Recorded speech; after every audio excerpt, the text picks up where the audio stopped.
title race is concerned. Real Madrid will be in action. They'll be taking on Leganés. It's a big game for the Los Blancos. Now, heading into the international break, they did well. They won, at the Estadio de la Ceramica. That was away to Villarreal. It was a good win. Kylian Mbappe scoring, his 30th and 31st goals of the season for Real Madrid. All of a sudden, all the yapping and then also the criticisms died. It seems like Kylian Mbappe is actually, getting the job done. Initially, when he started for Madrid, people were questioning if it was actually going to work out for him, because he isn't your out-and-out, conventional, striker. He used to play as a winger. Then all of a sudden, he's been turned into a number 9. But it's going to be a big game for Real Madrid. Fortunately for them, they'll be playing at home, especially, coming at the back of that huge win away at Villarreal. You'll be thinking that this shouldn't be so difficult for them. They would be expecting even themselves, at least to make or ensure that the title run continues. And that's why I'll be tipping Madrid to get a 3-0 win, over Leganés. It should be a simple one for them. And also looking at the fact that Kylian Mbappe and then also, Vini Jr. and the rest didn't really shine during international duty. They should have some energy left in them to get the job done.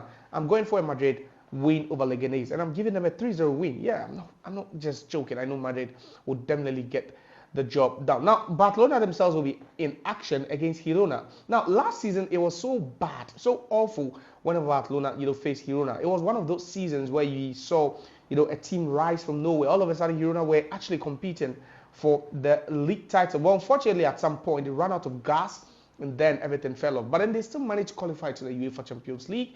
And then in the UEFA Champions League, they met some big guns. Unfortunately, they couldn't qualify, and they are out. This season, they are back to, default settings. One could say they are not really at the Girona we saw last season. But they've always been Barcelona's boogie side. I wouldn't say boogie side, but then last season, if the results we witness, are actually anything to go by, then you'd be saying that, Girona actually have got what it takes to play against Barcelona. Barcelona themselves, they would be, just not be so comfortable fielding their Brazilian or South Americans, if I should put it. Ronald Araujo was in action for Uruguay. You have Rafinha also playing for Brazil in that 4-1 defeat to Argentina. So these are players that actually had to return quickly from international duty. They might be tired, but then Barcelona will still have enough quality within the team. Lamine Yamal is still present. Robert Lewandowski, also the Dani Olmo, and Ferran Torres, all will be in the mix. And I expect Girona to actually give Barcelona a run for their money. They should have said them, but then also I'm looking at the far power up front for Barcelona, and I don't think that Girona would really have, anything on the day. At least, yeah, they look toothless sometimes, but then I feel Barcelona has got so much, power up front. I think Barcelona should run riot. They should win by at least 4-1 or so. Girona could end up scoring because of how they play, but I think that Barcelona would end up being victors. Now, let's move straight to the Italian Serie A, where the title race actually is just boiling up. It's really getting even more intense. So, third place on the league log, Atalanta will be traveling to Fiorentina to take on the 9th place team. Now, Fiorentina themselves, they've blown hot and cold this season. One of the reasons why they've actually made so much strides, for me, is the fact that they have one of the best goalkeepers in the world, if not the best goalkeeper, in David De Gea, manning the post for them. And then Moise Kean happens to be in the form of his life. So he's also scoring goals for fun. He scored for Italy in that 3-3 draw against Germany in the UEFA Nations League playoff. So Fiorentina have been carried by literally these two players, De Gea in post and then also Moise Kean up front. But for Atalanta, it's more like a well-drilled team where they have so much quality. So Retegui, Di Catalari, Ademola Lookman, Zappacosta, the list goes on and on and on and on. But I just think it's about time we just took Atalanta off, that title conversation. Yes, if you're an Atalanta fan, you might not like it, but that's the reality. They do not have the mental fortitude, to go up against the likes of Napoli, team that won the league 2 seasons ago, and then Inter Milan, the defending champions of the league. I do not see them, with that, power and then also the strength to match these teams. I just feel they could stumble when they travel to Fiorentina, because I feel Fiorentina defensively are very good. Barring any, unforeseen individual errors, then I think Fiorentina should be able to upset Atlanta. I'm not taking anything away from Atlanta, but I feel sometimes when it matters most, yes, when it mattered most, they went to Juventus, they won by 4-0. But how many times have they been consistent with that sort of performances? I doubt it's been there. I'll go for a Fiorentina win, a slim win over Atlanta. Yeah, fair enough. But then Inter Milan, top of the league log, will be coming up against 10th place Udinese. Another big game for Inter Milan. But then they'll be going into that game still thinking about that UEFA Champions League game they've got to play, next week. They still need to rest some players. Lautaro Martinez was on the injury list. He couldn't even feature for Argentina in their win against Brazil. So that tells you that, yes, they would need to manage the minutes of their striker. But then there's Mediterranean, there's Anatovic, and then also there's Marcos Thuram. They've got quite, a well-balanced and then also a very healthy squad, if you should ask me.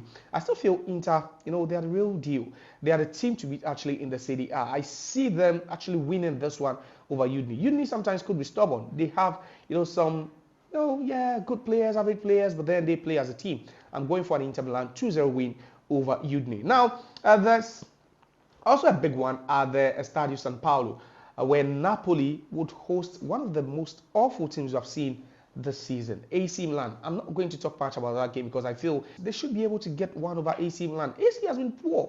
They've not managed to win games. They've not, even when they've taken the lead in games, they've not really managed to close out games, if I should put it. So I think Napoli should rather, get the energy. They should also be looking at the fact that Inter could win and stretch the lead to 6. You need to be within touching distance.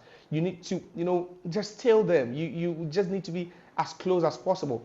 If the point gap between Inter and Napoli should be anything more than 3 at the end of the week, then I think Inter would be runaway champions. I thought Napoli would need to keep the fire, the heat on Inter Milan. I'll go for a Napoli win over AC Milan. I'll go for a 2-1 win or even a 2-0 win over AC Milan. Now to England, where there are no league games actually.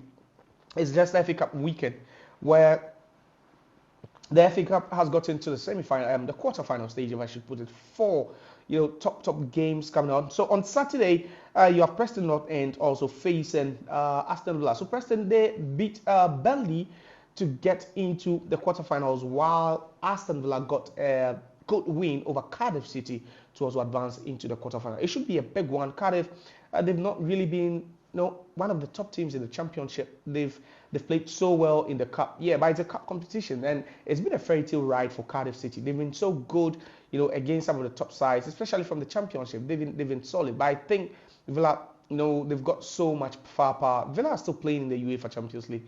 Don't forget. And the addition of Marcus Rashford and then Marco Asensio has actually added some bite, some life to this team. They have this arrogance because these are players that have won a lot. They've played in the Champions League, especially Marco Asensio. He's won it a couple of times with Real Madrid. So he injects some sort of character into the team. And I don't think Cardiff City should be that much for them. But then other vitality would be Bournemouth also facing Manchester City. So City had to beat Plymouth Argyle after Plymouth had upsetted Liverpool. And then Bournemouth also got themselves a 2-1 win over Wolverhampton Wanderers. So it's quite a feisty clash, if you should ask me. It's going to be one that could go all the way down to the wire. Mind you that in the Premier League this season, Bournemouth had already beaten Manchester City by 2-1. So Semenyo scored in that game. It was a big game, a big win that actually sparked, that run for AFC Bournemouth. And then their head coach for me happens to be the one, just fine-tuning everything within the team. Yes, you can mention the quality they have. Dune Hussein, he featured for Spain during the international break. Not just him, Antoine Semenyo scored for Ghana. So they've got some quality players. I'm looking at City and I feel, no, City are so bad. They are so poor. They drew 2-2 against Brighton before the international break. I don't see how City are going to advance. I would put my money on Bournemouth to win this one. Yes, it should be the narrowest of wins for Bournemouth, but then I feel the Cherries should advance to the semi-finals. Now, Fulham will also be taking on Palace. Now, Palace have got some good news because Jean-Philippe Mateta has been passed fit to feature in the game at the Craven Cottage. The only advantage for Fulham is that they were playing at the Craven Cottage at home. But this season, these two sides, could boast of some interesting records, as far as the head-to-head is concerned. So they've all traded 2-0 away wins in the Premier League. Tells you how tight it's going to be in this particular fixture. Fulham, they got the better of Manchester United via penalty shootout, where Ben Leno was the hero on the day for them. I don't see this one traveling to extra time. Fulham, they've got so much quality, more than Crystal Palace, if you should ask me. I feel Fulham have got something about them, especially with Marco Silva being in the dugout. I'll tip Fulham to advance. I'm not being biased though, but I think Fulham have got something that, especially looking at the opposition both teams faced heading into this round. I think Fulham beating Manchester United tells a lot, especially at the Old Trafford. I'll go for Fulham to win this one.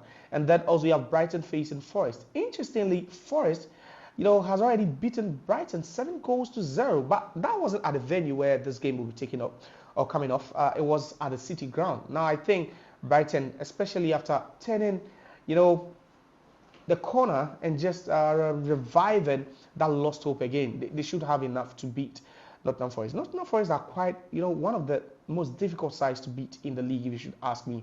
They have this coach, Nuno Espirito Santo, very, very disciplined. He doesn't concede lots of goals. They always keep their composure, their calm, even without the ball. But Brighton, they would always go, with, let's keep the ball. Let's try and, possess quite a lot. Brighton advanced, at the expense of Newcastle. They won away at the St. James's Park. Tells you how good they've been in the cup this season. With City being the only giant so far remaining in the FA Cup, I think most of these teams will be looking at it and thinking, see, Newcastle just beat Liverpool. At least let's try our luck. This is the only chance for us to win a major silverware. And I think that's where the upset will come from. I'm going for a Brighton win over Nottingham Forest. You can also let us know what your predictions are. What's your prediction for the games I just mentioned, especially in the FA Cup, where it would get pretty exciting?